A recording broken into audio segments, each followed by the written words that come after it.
Que isso, rapaz? Como que eu vou saber isso aqui? Cara, o que você tá fazendo? Cara, eu tô tentando descobrir qual que é a substância química que corresponde a esse espectro do infravermelho, cara.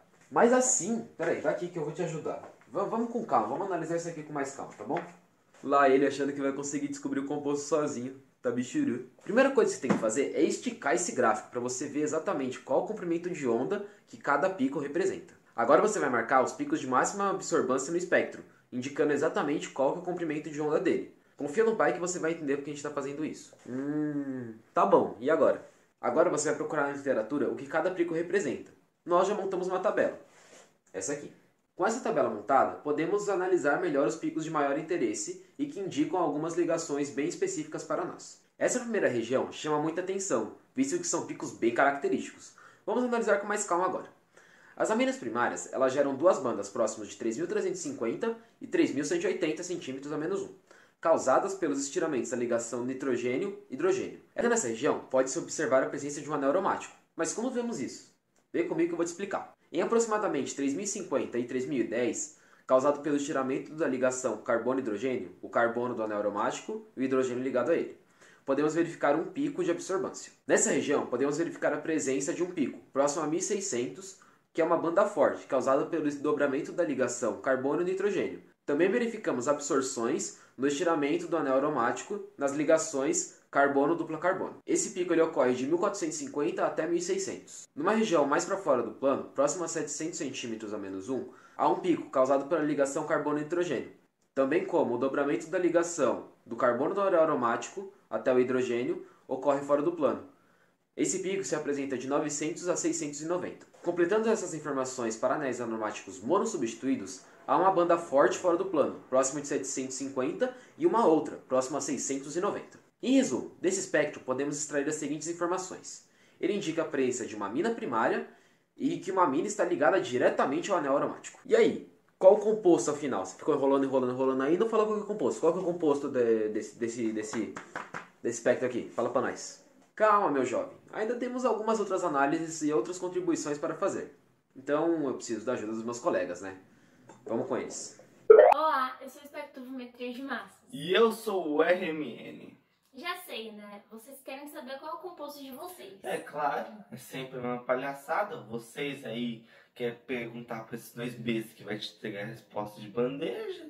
Sempre uma coisa. Ai, para! Pelo menos são uns do Klaus.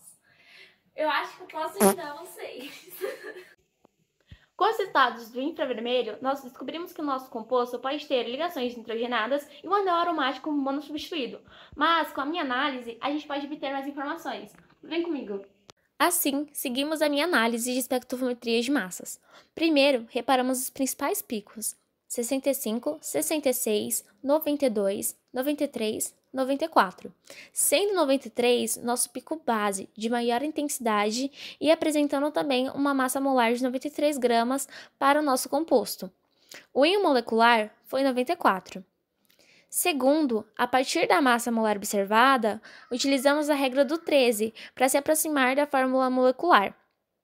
Estabelecemos a fórmula empírica C7H9 e calculamos o índice de deficiência de hidrogênio.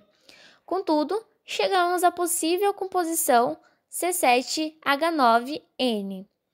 Por se adicionar um nitrogênio, sua equivalência é de uma molécula de CH2. Então, logo temos a formação da molécula de C6H7N e o índice de deficiência de hidrogênio 4, indicando a possível presença de um anel benzênico. Que viagem! Até parece que eu tô gravando uma aula para obtenção final de um mini curso de um certo professor, um único professor que usa jaleco vermelho lá na ETCIA. Caramba! RMN, acorda! RMN? Ih, acho que ele bugou. Que isso? Eu sou o RMNH. Eu sou o RMNC.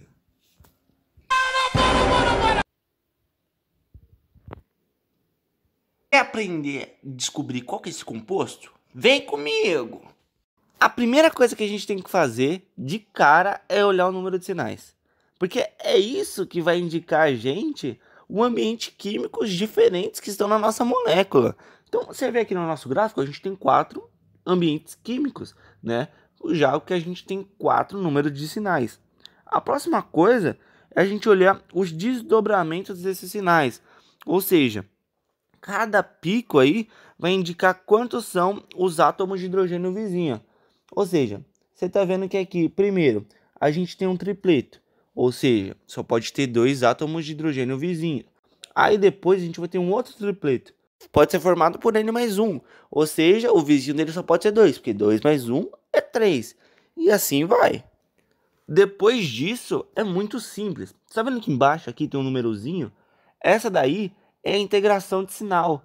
É a integral. E ela que vai indicar o número de prótons que estão nesse pico. Você vê 199 muito próximo de 2. Ou seja, o sinal que aí tem 2 prótons de hidrogênio. Então isso aí vai indicar quantos números de hidrogênio a gente tem na nossa molécula. Então é simples. Você faz 2 mais 1 é 3. 3 mais 2 é 5. 5 mais 2, 7. Supimpa. E agora, por fim, a gente vai ver simplesmente a faixa que eles estão e o que isso simboliza.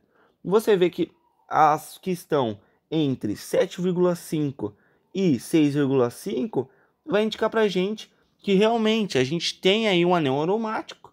E entre 4,5 e 3,5 a gente percebe que é um anel aromático ligado a uma mina.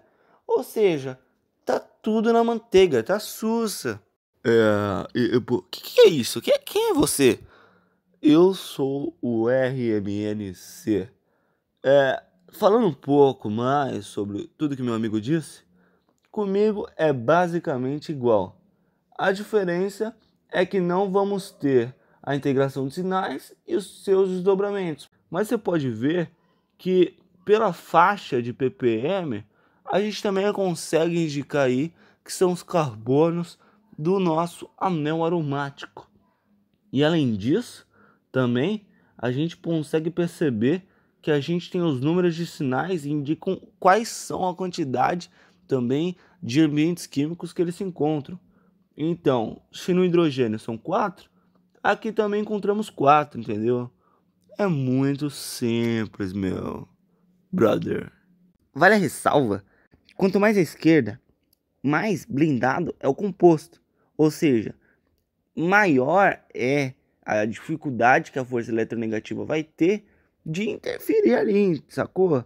Ou seja, no nosso gráfico, que a gente acha que seja anilina, né? Depois de tudo isso que a gente falou, tem uma inversão. E a gente pode ficar se perguntando por que isso acontece. Cara, isso vai acontecer porque a diferença da eletronegatividade entre o hidrogênio do carbono na anilina vai ser muito pequena. Então, o carbono no anel benzênico ele vai se hibridizar em sp2. E ele vai ficar mais eletronegativo assim do que em sp3. Ou seja, devido a isso, a gente vai ter uma inversão no nosso gráfico de lógica. Minha filha, acorda. Acorda, hoje você tem prova, minha filha.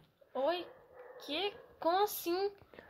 Você estudou, né, para esse tal de RMN, não sei o que, de massa infravermelho? Sim. Não, pode deixar que disso eu sei, mãe. Tá bom, eu vou fazer seu café.